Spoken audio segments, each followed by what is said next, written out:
India Blog, Indian Railways, Chapter 2.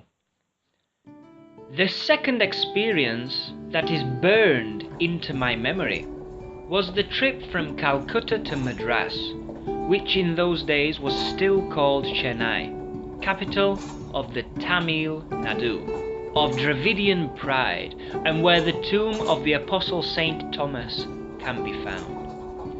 That journey was in second class B, 3 rows of bunk beds on each side of the compartment, hosting a total of 6 people. My recollection is having been adopted by an Indian family until we got to Madras.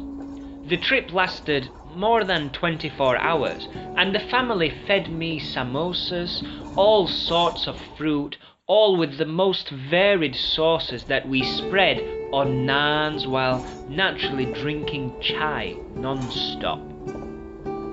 It struck me that you could get, within the train, anything you might want.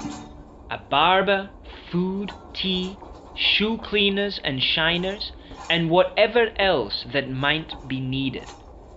Every now and then a kid would come in to sweep the compartment. Interestingly enough, though, it wasn't hired personnel of the company. It was just people who had set up their own business on the train, or rather, any old passenger from third class who wanted to earn themselves a few rupees. Afterwards came the many trips that I made throughout the north and south of India. When the journey was long, I'd be in second class B. When they were short, I'd be in third class. One of those, around Mysore if I remember correctly, I wound up on one of the crowded carriages' roofs. In those days it was allowed, and was a way of getting a faceful of fresh air while travelling in third class. I think it's banned nowadays, owing to the undoubtedly huge number of accidents and electrical shocks that the rooftop passengers suffered. The next experience that I reckon is worthy of mentioning was only 4 years ago, when I went from Agra to Varanasi with my wife and kids.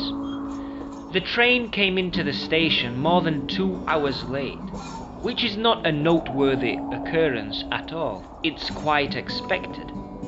The noteworthiness of it all was the sheer amount of huge rats there were in the station, on both the platform and the tracks.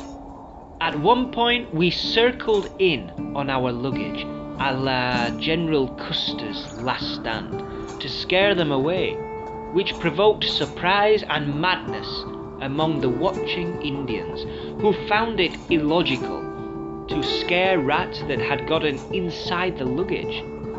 I guess the watching Indians reacted that way in order to prevent one of their ancestors from being reincarnated with bad karma to such a noble animal.